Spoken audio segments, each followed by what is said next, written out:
Мене звати Володимир, я поранений ветеран, воював у складі 47-ї окремої механізованої бригади «Магура». Сука, близько, блядь. Хто б там що не говорив, а одна граната зі мною має бути, я так вирішив. Зараз вже не являюся частиною Збройних сил. Вдома я просто Володька, багато хто в Києві мене знає як Технолева.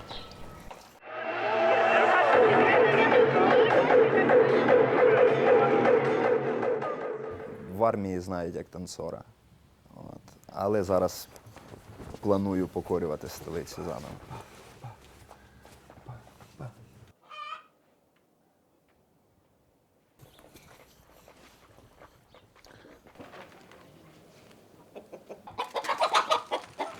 Насправді, відразу, коли отримав поранення, не могла не проскочити ця думка, що втратив можливість танцювати.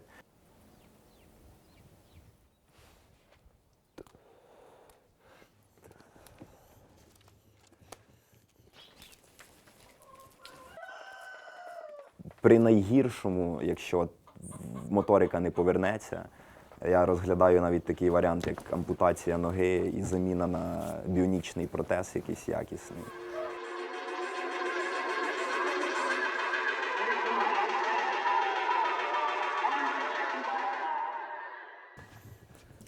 Як би це не звучало, в якійсь мірі ампутація, вже повна відсутність ноги, можливо, і простіша, ніж її наявність і повне нефункціонування. Мені важко сказати, я і не маю права щось подібне говорити, бо нога-то в мене залишилася, але добре мені від того не є. Якби її по коліно не було, і я оцього всього не відчував, що зараз, то і простіше прийняти це все було, бо можна було б вже просто відпустити, все нема, нема. А так вона є, але вона не працює. Надзвичайно тяжко зараз і прикро від того, що я втратив, по суті, весь свій арсенал танцювальний на даний момент. Втрачене кохання, по-своєму, якось отак це можна схарактеризувати. Надто я впевнений в тому, що я відновлюсь. На крайняк, біоніка, кібернетика мені допоможуть. Одначе зараз нестерпно.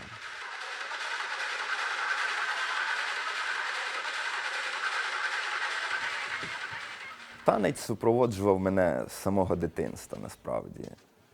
Танець відкрився сам собою, коли я почув музику. Це річ, яка сильніша за тебе набагато.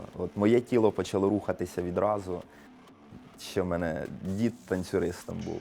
Таким казали, в сільському клубі до стелі стрибав. І батько навіть вже після мікроінсульту умудрявся на весіллях отримувати приз як кращий танцюрист. Тому танець, в крові в мене, скажімо так.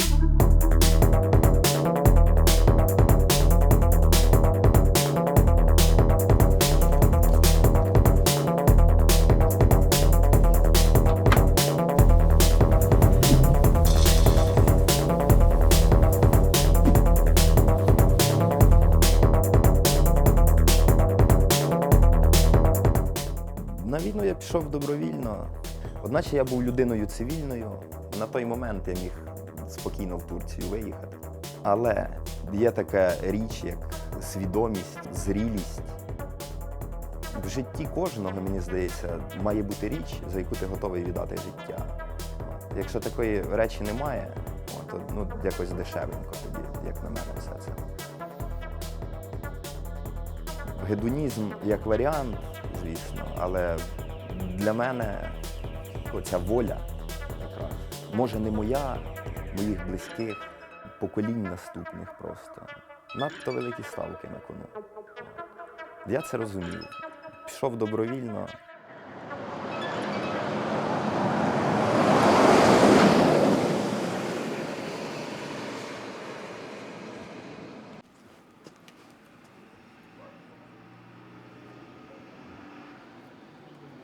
Та ні, я ж не буду сісти. Ти ж собі не ворог.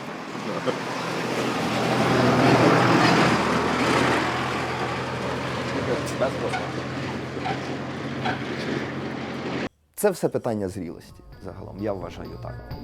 Будь-який чоловік, дорослий, свідомий, в один момент в нього має прийти усвідомлення, що є речі, які дорожчі, ніж він.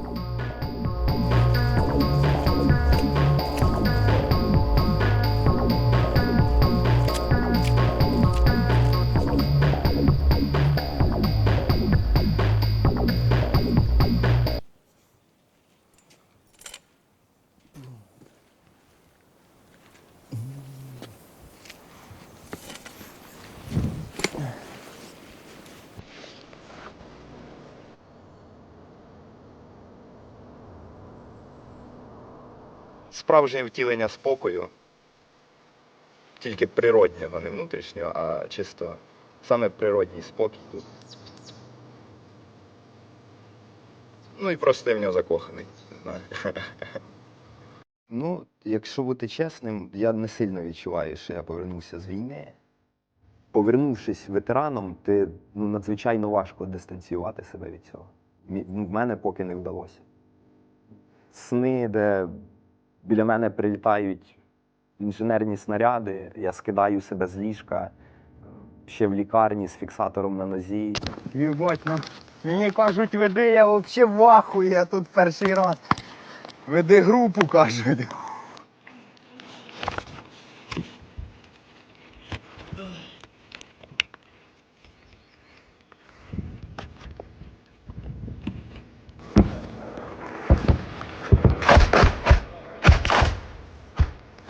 Важко почати жити, не просто важко, неможливо вже жити тим життям, яке було.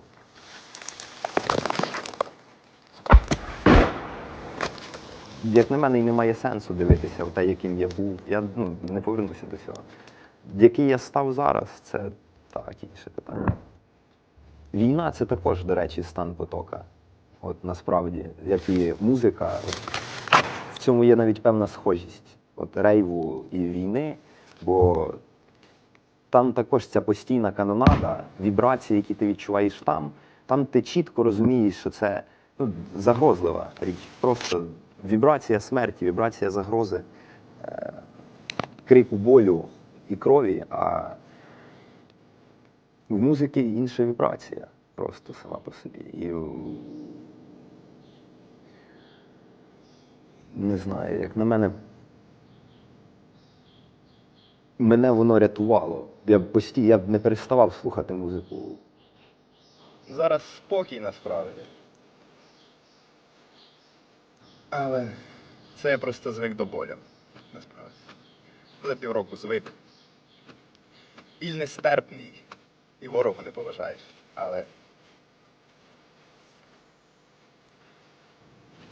кожен робить свій вибір. Мій був таким.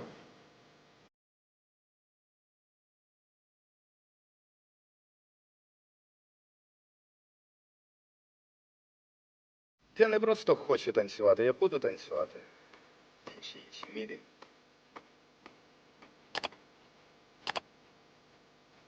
Час все показує. Сьогодні не вмираємо. Ну, не кожен з нас.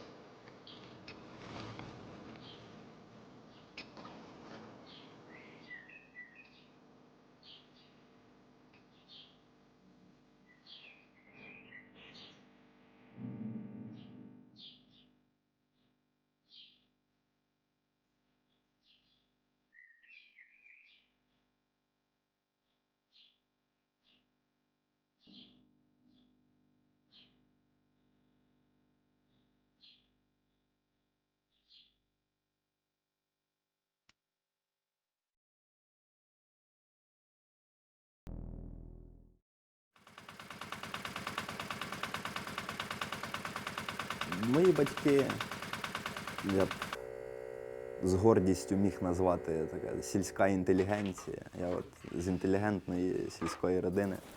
Мама вихователь дитячого садочка, хоча вона практично не працювала в сфері освіти. Вона вибрала для себе сферу торгівлі. 20, скільки себе пам'ятаю, вона продавала в магазині, і це як головний сервер інформації всього села. Дощ. Мама привила мені, як не дивно, одну дуже цінну, як виявилося, навичку. Я тільки потім зрозумів, вона як відчувала це. Саперний зір, я б це назвав. Вона завжди говорила: Вова, дивись під ноги. Мені дуже знадобилося, насправді.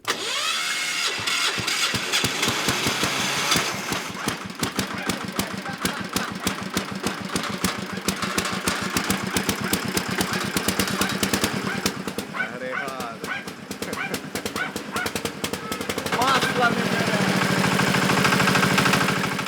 Якщо про батька розповідати, це людина, яка дуже багато вклала правильних речей в мою голову. Він ніколи мене не обманював. Завжди був відвертий, порою навіть категоричний.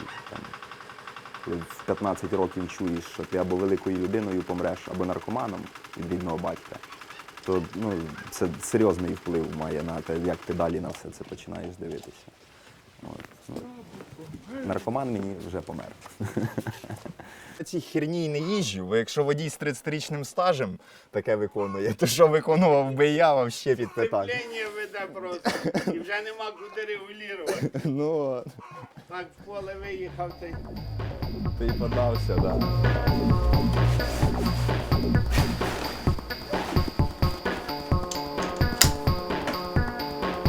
Та якось так.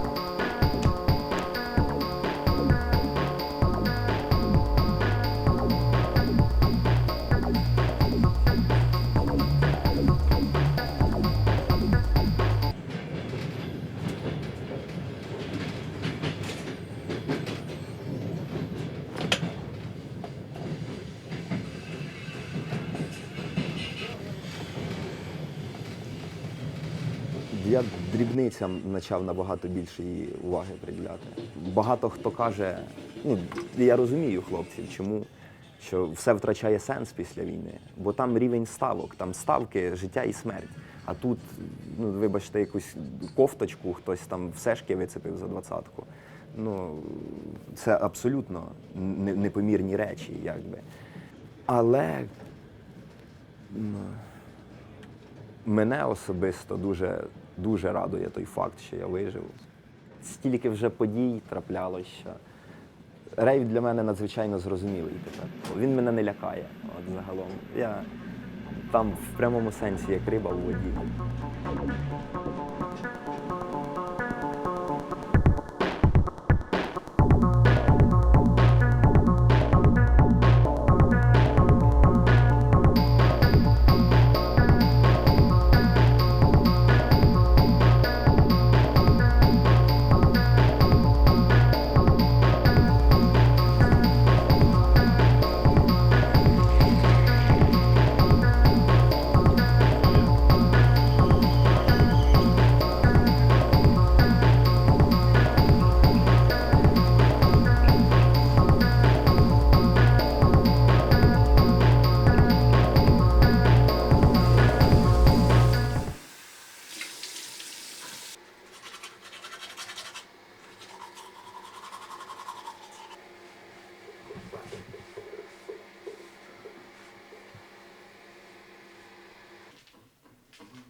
Та є така історія. Осколок десь 4х2х2. Тут зайшов, правда, вже входу немає, остались післяопераційні. Тут вийшов, тут зайшов.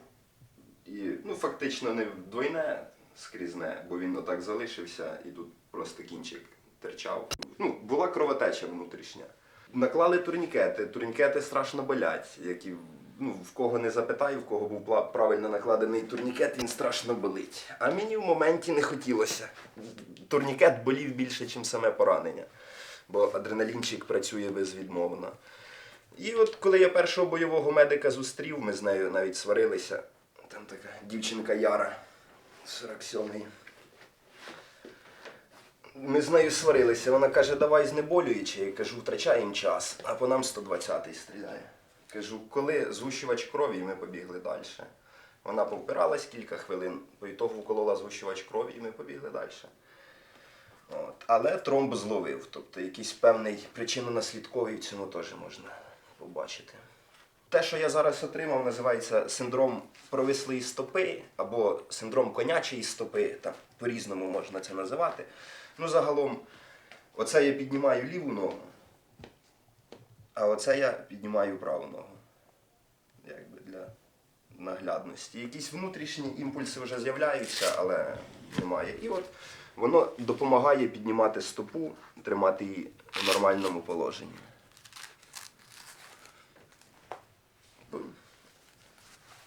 Можна чуть-чуть підтягнути.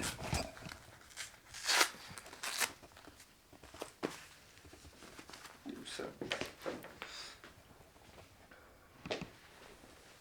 Ампутацію розглядаю на повному серйозі. По тій простій причині, якщо функції не будуть відновлені, ну, це просто баласт, це наявність ноги, ну, що вона мені дасть, якусь певну естетику дасть. Мені важливі функції безпосередньо.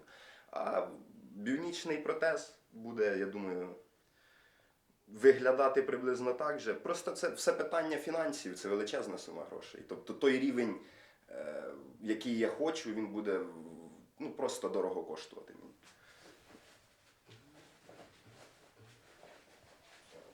Ну, це семпловський олімпос. Він багато рейвів побачив. Я просто був вдома, мати його знайшла, я думав, я його втратив. Це річ по-своєму легендарна. Її багато хто бачив. Хтось це ностальгією називає, а я знову в 2017-й повертаюся, коли ми були справді молоді. Ну, я б взагалі назвав 2017-й в Україні це прям кульмінація, розцвіт культури саме такої техно. І коли про студію Довженка дізналися не тільки через кіно, яке там знімалося, а весь Берлін казав, що тільки в Україні справжні тусовки залишилися, ну то я думаю, це чогось вартувало. І це річ якраз звідти. Семпли робляться, ну, просто як примірники. От, і в цієї конкретно, от коли її носиш, то Adidas зминається і його не видно. І через то вона одна, і її не пустили в хід. Але шепетівка секонд-хенд. І останній елемент образу, не менш важливий.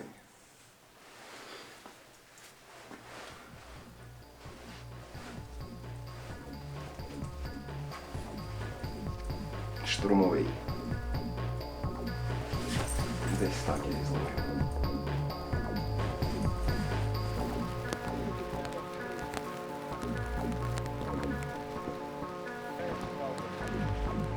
Видно, що у вас пальця зайшла, бо не могла виконати.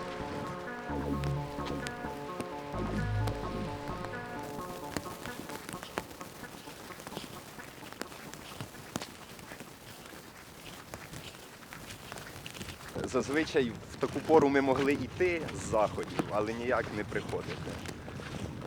Ця історія з комендантськими годинами насправді завела в стагнацію трохи всю цю культуру, бо як не крути, ти мусиш, просто мусиш проводити заходи без світла, ну, в плані темноти.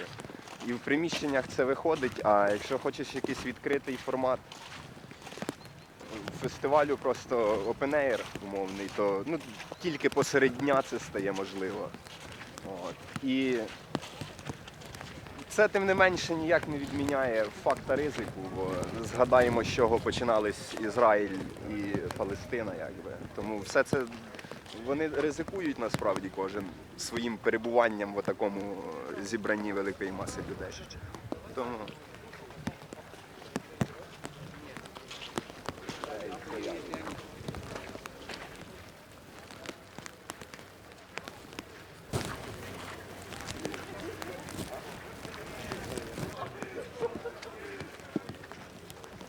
Заходьте, будь ласка, гарного дня.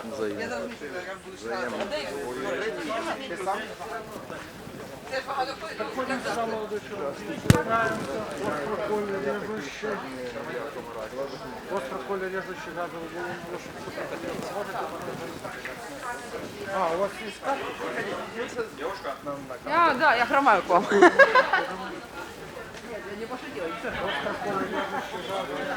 Нічого немає. Проходьте сканувати квиточок. Так. Привіт.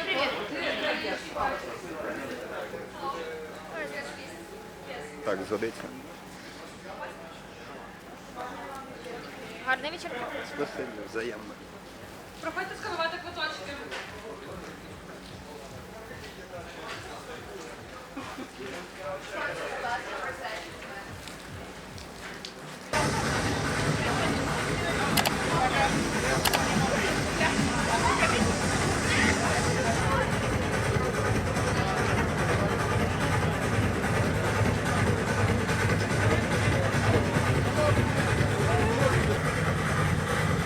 Так а де? І другий же ж так теж є? Да, так я не могу их найти, я в ту толпу захожу и теряюсь сразу. И они не отвечают тоже. Хочешь найти? Та щас.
Раніше було 70 тисяч кроків, а не 70.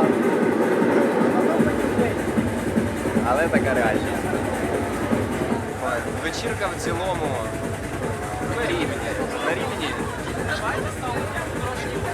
Ніяк не можна втекти від того, що весь рейв в стагнації по простих причинах. Ковід, війна. Але це така стихія, вона все рівно пробивається і посеред дня, і в тих місцях, де ти не чекаєш.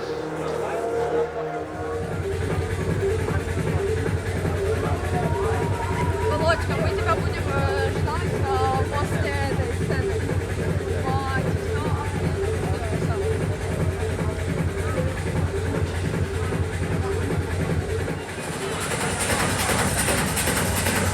Я вам выберу по десятке. Поїдаємо так, вічно.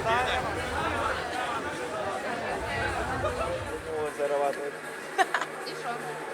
Сейчас больше не воет. Пора писать. Можна все, що сам.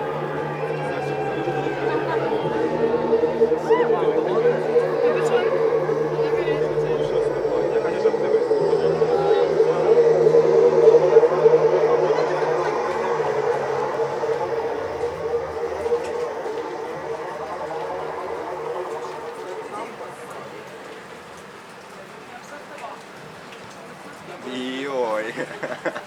Заслужено, заслужено.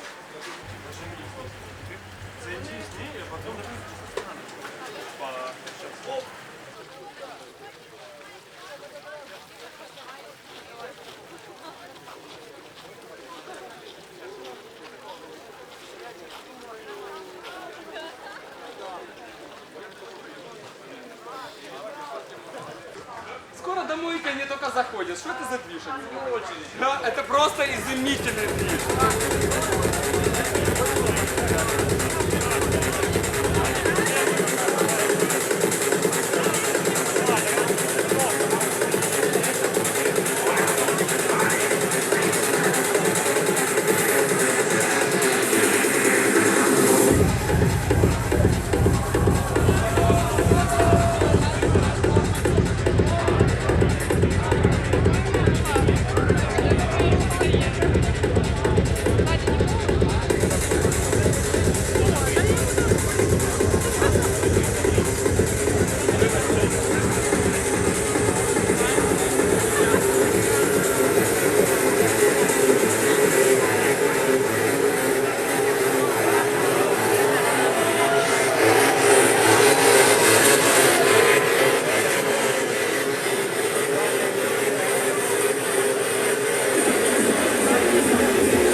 Я хотів знову поринути в такий в серйозний захід. Не просто музику на 50 чоловік, а відчути оцей вайб тисяч людей навколо тебе. Оце сильно, справді. Я не втратив цього відчуття. Я боявся, що втрачу. Ну, насправді, очевидно, після травми я вже не той, що був. Тільки втративши можливість рухатись, я усвідомив, наскільки все ж таки це було для мене цінно.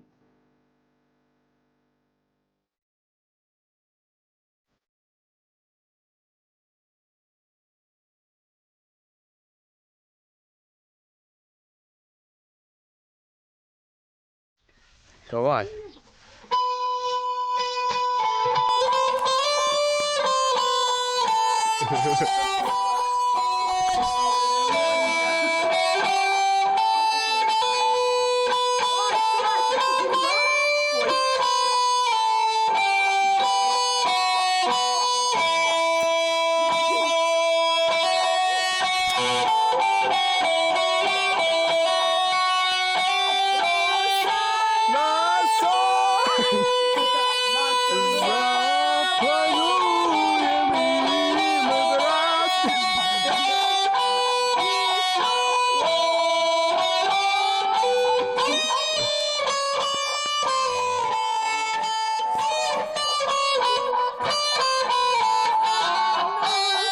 Це ми підріжемо трохи.